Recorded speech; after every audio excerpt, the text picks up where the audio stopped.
We're in the South Rockingham. North Rockingham is where O.J. lived, across Sunset. But behind me is the, I guess you would call it the summer home of LeBron James. Very few people even knew that he had a home here. He paid $20 million for this a few years ago. It's just under 10,000 square feet. And what you're looking at is the gate to the entryway.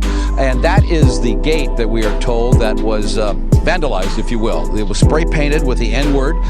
We are told that it was quite large and it almost went the extension of the gate. Painted over it before police even got here, before 7 o'clock this morning. But he took a picture. So police arrived. There was no damage whatsoever. And he said, here's the photo of what I painted over. And that will probably become part of a public record, but not until tomorrow.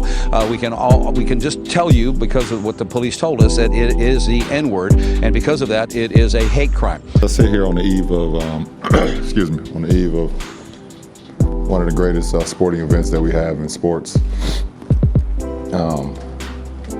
You know, race and what's going on comes again. If this is to shed a light and continue to keep the conversation going on my behalf, then I'm okay with it. You know, my family is safe. At the end of the day, they're safe, and that's the most important. But it just goes to show that that racism will always be a part of the world, a part of America. And you know, hate, you know, in America, especially for African American, is living every day. No matter how much money you have, no matter how famous you are, no matter how many people admire you, you know, being black in America is tough, and we got a long way to go. You know, for us as a society and for us as African Americans until we feel equal. I want to take this time now. Skip, we opened on September 6th. We started talking about Colin Kaepernick, and you've allowed me to speak openly and honestly about the issue of race, not only in sports, but in America. And I've spoken powerfully. Thank you.